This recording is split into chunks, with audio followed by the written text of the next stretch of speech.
que telle que je prends la parole au nom de nous tous. En France, ces derniers jours, nous avons pu voir la classe politique, les ARS et les directions d'établissement se féliciter du résultat de la campagne abusive d'obligation vaccinale menée contre les soignants. Et quel résultat? Quel résultat, disais-je? Mais surtout, à quel prix? Fermeture de lits par manque de personnel, auquel ils ajoutent à présent la suspension de soignants et de pompiers, tout cela en plein plan blanc sur certaines régions, alors que dans le même temps, une publicité du ministère des Solidarités et de la Santé explique qu'il recherche 350 000 soignants en France.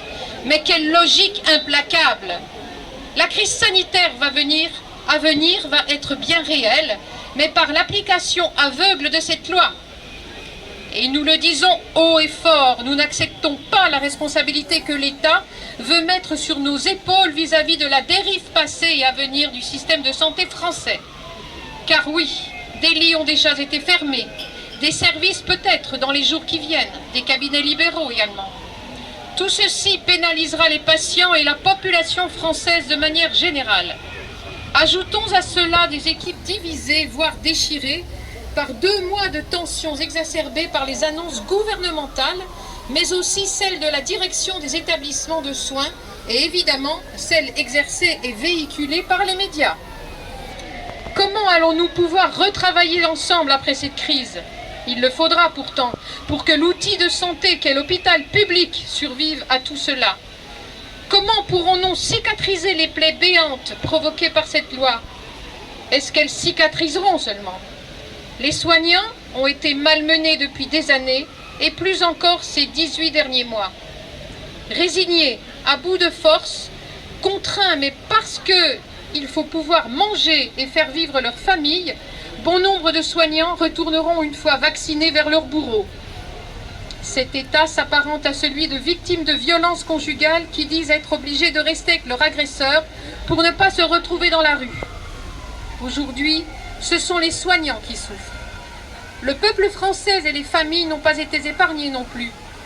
Le matraquage du discours gouvernemental par les médias, associé à une peur phobique d'une potentielle 4e vague dans la métropole, a clivé la population en deux sans permettre un quelconque débat.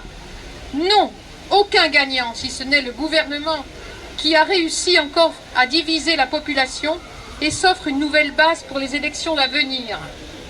Non, aucune citoyenne ou citoyen français n'a gagné quoi que ce soit depuis le 12 juillet 2021. Nous avons perdu et nous continuerons de perdre nos libertés et droits fondamentaux si nous acceptons qu'ils nous glissent entre les doigts. Le système de santé est en train de s'écrouler sous les injonctions arbitraires et autoritaires d'un gouvernement qui n'a eu de cesse de plaquer des lois sécuritaires et liberticides depuis des mois pour une crise censée être sanitaire. Nous avions une obligation de moyens et non de résultats. Nous avons mené le combat et averti pendant 2 mois. Pensez-vous vraiment que nous l'avons fait uniquement pour nous?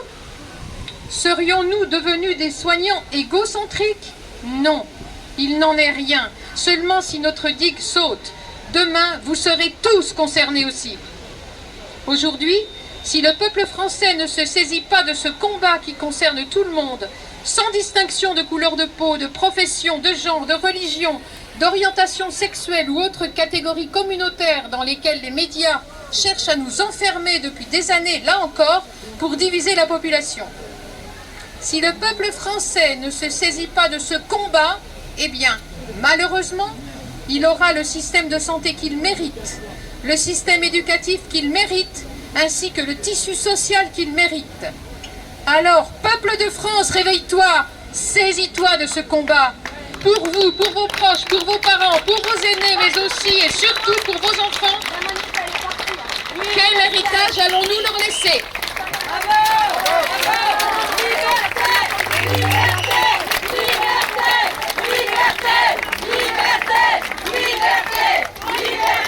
En fait, on va chacun, c'est un groupe Facebook, on crée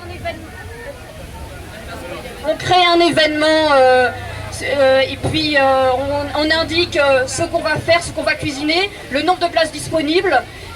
Ensuite, les personnes s'inscrivent dans la limite des places disponibles et vont chez l'hôte Oui, voilà. Et voilà, et puis là je vais passer dans les rangs et vous distribuer un flyer et ça ira plus vite. Voilà. Anaïs, bravo.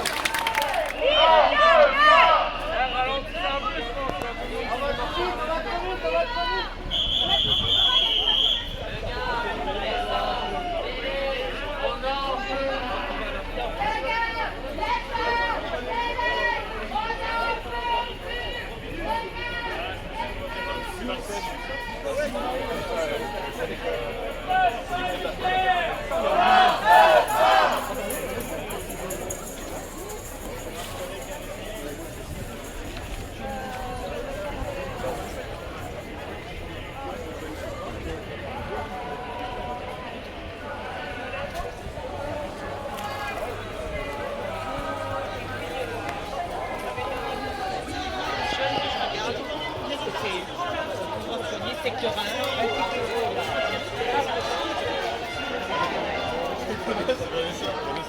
qui elle?